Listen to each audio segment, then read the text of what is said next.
Welcome again. Thanks for the introduction, Professor Wahidi. I'm here today to give you a presentation about the Egyptian experience in terms of pharmacovigilance.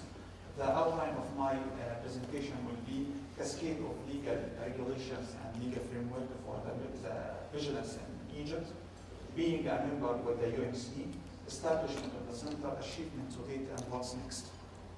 First of all, you will be surprised to know that the history of pharmacovigilance in Egypt goes back to year 1995, where two ministerial decrees were released. One for the establishment of a national center for adverse drug monitoring, and another for the establishment of a Supreme Council to discuss the collected reports.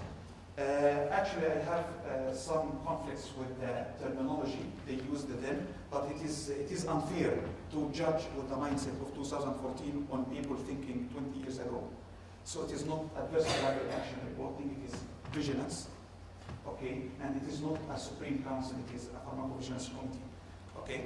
And in year 2001, they fired out a few reports to UNC to fulfill the requirement to join the program, and then they joined the program by 2001.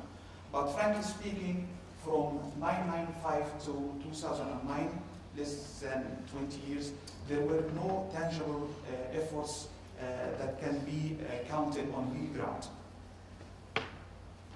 The picture started to change by 2010, where we issued a new decree to establish a new pharmacovigilance committee, because the old committee never met and it was very old, so we had to change the committee with the establishment of a new committee.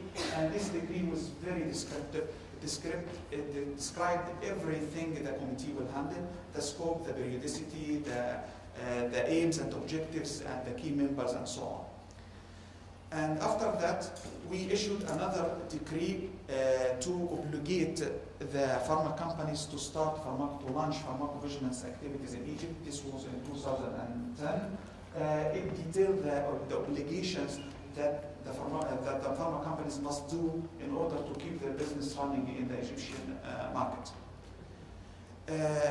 Following that, in 2012, we had a very, very important decree, ministerial decree for pharmacovigilance in Egypt. This decree was issued to amend all previous decrees in terms of pharmacovigilance. It was a very important as it had three main achievements in this decree. First of all, it widened the scope of the pharmacovigilance. It's no more pharmacovigilance in Egypt. It is pharmaceutical vigilance, because we are now vigilant on pharma products or medicines, biologicals, dietary supplements, medical devices, biocides, cosmetics, veterinary products, and radiopharmaceuticals. So it is no longer pharmacovigilance, it is termed pharmaceutical vigilance. This is one achievement. A second achievement is that decree allowed us to open satellite centers all over the country, and now we have structured 3 satellite centers, one in Alex in North Egypt, and one in Greater Cairo in the Middle Egypt, and one in Sohag in South Upper Egypt. That's the most important achievement also in this decree, that it upgraded the pharmacovigilance center within the hierarchy of the authority. We are now reporting directly to the head of the drug authority. So I consider this one of the very important decrees for pharmacovigilance in Egypt. Also, we issued 2 guidelines for pharmaceutical products only, one for healthcare professionals in 29 pages, and another sophisticated one for marketing authorization holders of 178 pages. This is the one for marketing authorization holder, the old one, of course, because now we are adopting the new common Arab guidelines. It took about 8 tasks that we asked the marketing authorization holder to do, to have a QPPV, to have an infrastructure, to do the ICSRs, the PSURs, the signal detection, the post-authorization safety study, risk management plans, and dear doctor data dissemination. And all these tasks were detailed in separate chapters in these guidelines. And this is the other guidelines that we issued for healthcare professionals in Egypt is a simpler one. It is in the form of booklet where the healthcare professional can put in his pocket. Following that, we issued another guidelines for medical device vigilance in Egypt. It is a separate guidelines. All of this is available on our website, and we printed hard copies and disseminated all over Egypt. And this is another guidelines for biocides vigilance, biocidal vigilance, and also available on the website. One important issue also that we had succeeded or managed to change the license in Egypt and became a conditional license. In past history, the license were the marketing holder have the license, and I never see him again except after 10 years at the time of renewal of his license. But nowadays, post licenses in Egypt, either the tentative one or the final one, there is a very important condition in the license that the marketing authorization holder has to fulfill all the requirements of the Pharmaceutical Vigilance Center, otherwise the license will be withdrawn. So now licensing in Egypt is conditional with a commitment to the pharmacovigilance requirements in Egypt. Second, being a member with the UMC, this is the UMC program, as all of you might know. We joined the program in 2001. As Magnus mentioned in his presentation, but I can't spot a real activity between 2001 and 2010, and Magnus can tell about that. But we revived and activated the system again in 2010, and we managed with the UMC even to create sub-accounts for the 3 satellite centers that are working on the ground now. Also, we have managed to sign a mutual cooperation or agreement with the expanded program on immunization to have their adverse event following immunization into our database. And also, we had another mutual agreement with the National Research Ethics Committee to have the adverse events happening within the context of clinical trials conducted in Egypt also into our database. And I consider this as an achievement to have this extra data into our database. This is the program, participating countries in the program in 2012, and Egypt is one of the members. And this is where are we within the international database. This is a complete score sent to us by UMC, by Magnus, and here is Egypt. This kind of completeness score, and this is another plot for the graph. We can see that Egypt is a little bit, in terms of completeness of report, a little bit above the general mean of the database as well. So I consider this as a kind of quality control or KPI for the quality of reports that we send to UMC. Again, these are completeness score splitted by fields, different fields of the report, and all of them, I think, is above the general mean of the database, which I consider a very important issue to keep the quality of our reports. And these are another data sent to us by UMC about the numbers of our reports per quarter of year. In Egypt, as I said in previous presentation, we keep monitoring the drugs by two national view fields, a national view field and an international view field.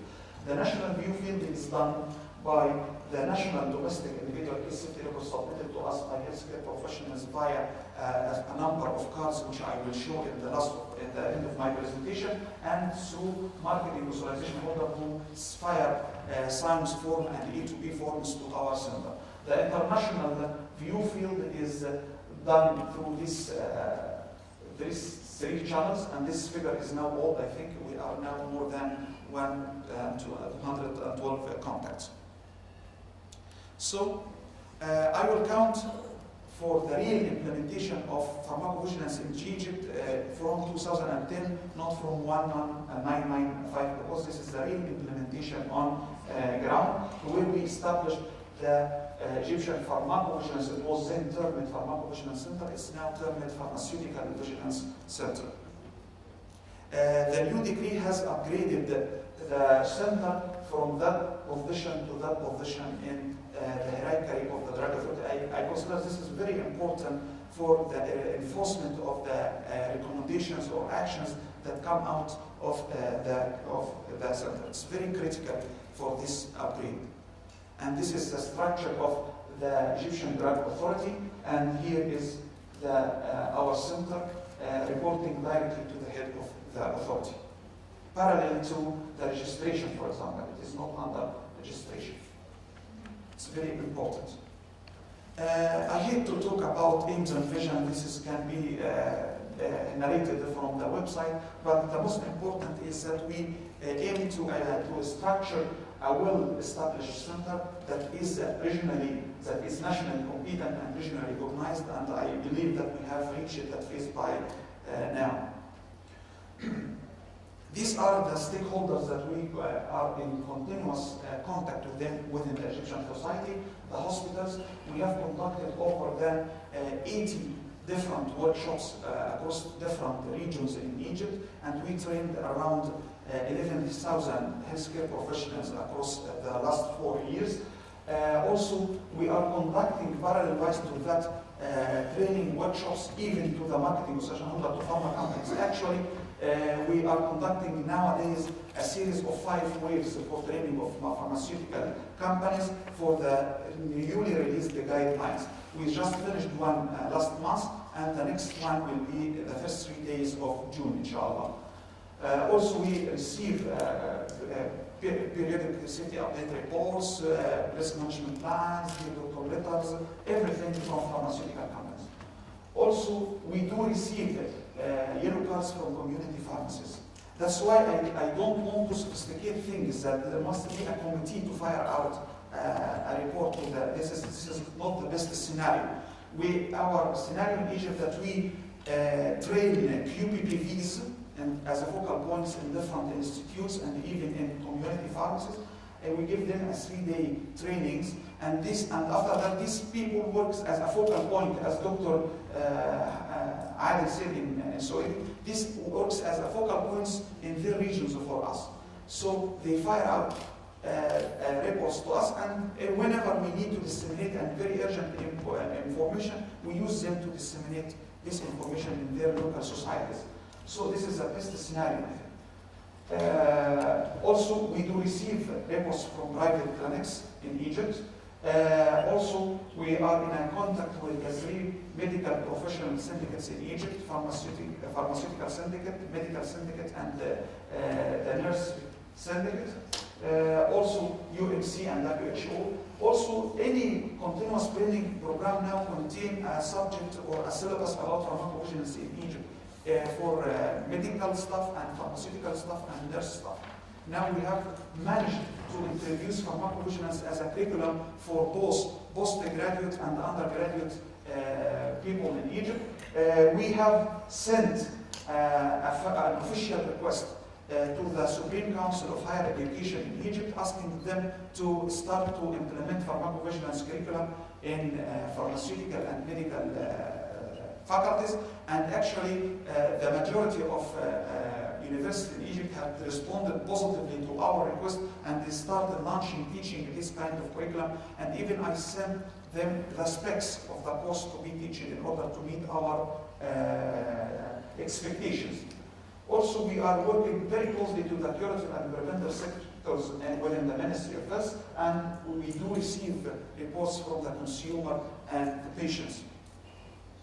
This is the framework of pharmacovigilance, and this is the workflow within our center, starting from the data generation point, ending by data filing. You will find that the first step is data filtration and acknowledgement. We believe that we must acknowledge every single reporter to keep him loyal to the system. So this is the first one. It's a step 1 in our SOP that the receiver should acknowledge the reporter to expect new reports from him. Then it goes through a very sophisticated pathway. I'm not going to dig into details here. 400 now. Risk plan review of DDBS, ICSRs, healthcare professional communications, and so on. And this is the activities in numbers.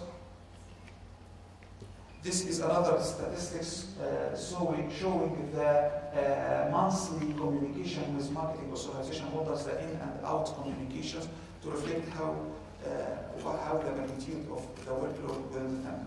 This is the diamond of our work. This is a list of restrictions on availability in the Egyptian market between from establishment until 2012, July 2012. This is a list of restrictions. It's 4 Excel sheets. This is the first one, the second one, the third one, and the fourth Excel sheet. So we have done a huge list of restrictions based on signals or safety concerns within the Egyptian market.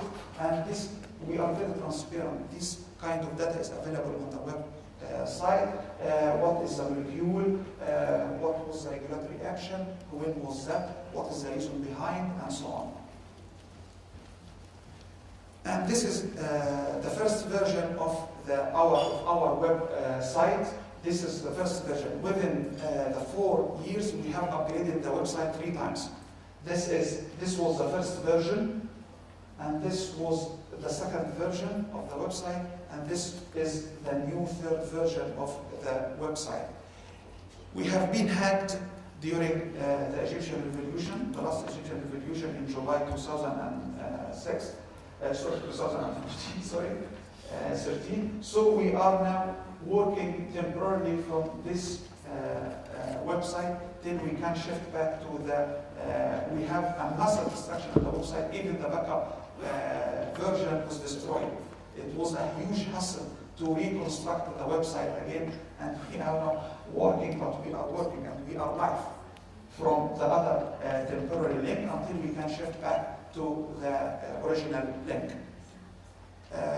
This is the Arabic version or interface of the website. This is the first version again, and this is the second version of the website, and this is the newly established version, because we are keep expanding into different sectors with different regional centers and so on, and this, all of this has to be reflected in the website. Within each, you will find here that there are several sub-departments now. Pharmacovigilance, medical device vigilance, biological vigilance, medical device, robotics, and so on. If you click any of these tabs, you will find further tabs. For example, this is for the pharmacovigilance, vigilance on medicinal products. You will find PSUR, tab about PSUR, about guidelines, about disseminated dear doctor letters, about PSURs, and so on. Even the training materials, I will talk about this. This is the online reporting, where a reporter can report online directly onto the website. And this is the yellow card where the reporter can download a soft copy and fill it soft copy. Even the training material that we conducted over the last 4 years, it is available free on the website. And we segregated them into materials directed to pharma companies and materials directed to healthcare professionals. So they are freely available on the website where they can download and kind of online training. These are our staff members. We have been now expanded into several sub-departments according to the latest initiated or issued ministerial decree. And this is a kind of tab where we summarize the frequently asked questions that we are keep receiving from the field. And these are the contact details, and we are open to reporting through 5 channels. A reporter can contact us via direct online, or send an email, or telephone, or fax, or normal post. So we are open, and we do receive reports via these 5 channels, 24/7. This was the English Egyptian yellow card. Actually, this is a little bit old, because we now have issued a 5th version of the yellow card. The new version has, this is a front page and this is a second page, have the contact details of our newly established satellite centers. So here is the details only of the headquarter center, but now we have another 3 satellite centers across the country. So we have changed this part to add the contact of the newly established satellite centers. So we now have version 5 of the yellow card. This is the English card, and this is the Arabic card. And by the way, it is yellow and it is small in size, exactly like the football yellow card. Okay. This is the big card for medical device to report adverse. It's called a medical device. It's not called adverse reaction. It's called the incident. So to report the incidents with the medical device, a reporter can use this this pink yellow card. This is the front page, and this is the back page. And these are the card to report problems with biocides. By biocides, I mean insecticides, disinfectants, and antiseptics. This one for antiseptics and disinfectants. This is the front page, and this is the back page in Arabic. And this one for insecticides, the front and the back page. And we do receive on daily basis all types of these cards. Also for quality defects and quality problems, we have this reporting card for quality defects. This is the front page and this is the second page. Nowadays, one of my students is working on a Delphi technique to come with new medication error reporting forms, because we have several medication error reporting forms in the country. So we are unifying them nowadays with a one national reporting form, and she is doing a Delphi technique to measure the appropriateness of this newly established medication error reporting form. This is the Arabic version of the quality form. It is very hard to summarize the actions taken across these 4 years, so we only summarized the categories of actions that has been taken. The categories range from asking for specific data from the marketing authorization holder, to modifying the package insert, to adding a black box warning to the package insert, to even adding the box warning on the outer pack. We have some scenarios in Egypt that the alert is on the outer pack in a black box. Okay, for example, I don't want to mention brand names, but some of the, you know it. Yeah. We are putting a black box warning on the outer pack of some products in Egypt. Also, we conducted some contraindications. We did newsletter announcement, disseminated Dear Doctor letter. We disseminated over than 50 Dear Doctor letters now, and they are all on a specific tab for Dear Doctor letter on the website. Preventing the importation of specific batches, recall of certain batches from the market, suspension of marketing authorization holder, conducting risk management plans. We are conducting now 7 post-authorization safety studies in Egypt for local signals on local products in local institutes. They are purely Egyptian cases, and we are conducting now 7 post-authorization safety studies under the direct supervision of the Pharmaceutical Vigilance Center in Egypt, and also withdrawal of marketing authorization. This is the newsletter that we fire regularly. This was the old version. This is the new version. We are now, even this figure is a little bit late. I just fired by the beginning of this month the newsletter number 52. Okay. For example, this is a case of perineal pain in a woman received dexamethasone sodium phosphate intravenous injection in Alexandria. So this signal, or so this case, is originating from a satellite center in Alexandria. This is not from the headquarters center. This was reported to the satellite center in Alex. And we are very proud to be acknowledged by the WHO and the UMC more than once. This was the first acknowledgement in 2011. They were in their periodic newsletter number 1 for 2011, in page 15. They acknowledged the 3 actions that were taken in that year by the Egyptian Pharmaceutical Vigilance Center. And this is another acknowledgement for within the WHO newsletter number 6 for 2012, page 5, where we by then restricted the use of hypotonic saline solution in children below 18 years of age.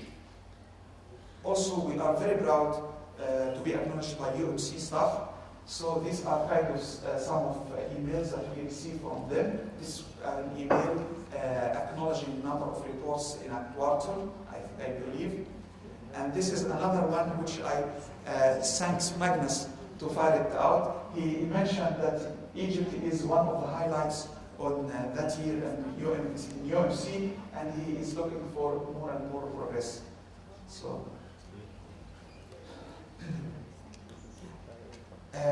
finally, when we thought to accommodate the good vigilance practice like the Saudi scenario when it is issued in Europe, we thought that it would be better to develop it across all the Arab world, not just in Egypt. So we conducted a group effort where Saudi, Jordan, Tunisia, and some other Arab countries, Oman, Emirates, contributed, and we come out with common Arab guidelines in pharmacovigilance. This is very, very good for both pharma companies and the national authorities. And this was an article published in Uppsala Report number 65 about the newly established pharmacovigilance in guidelines. But what next? We need to rehammer. Pharmacovigilance usually need hammering and rehammering and rehammering again. So we have a very massive training and awareness plan for both healthcare professionals and marketing authorization holders. Nowadays, I have just mentioned that we are engaged in a series of training courses for pharma companies in Egypt. Last week, 102 companies contributed, and we believe that this figure will increase by time. And also we are engaged with training of healthcare professionals.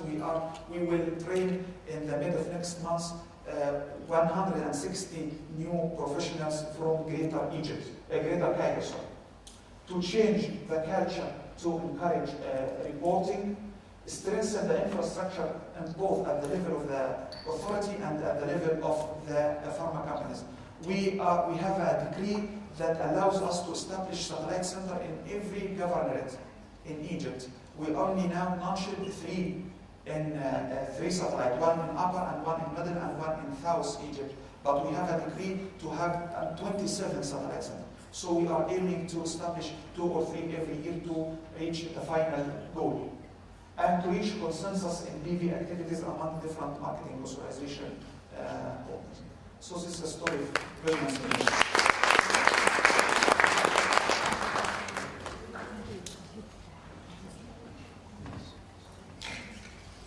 Thank you, Dr. Amr. Very impressive work and from the region, from the country. Appreciate it.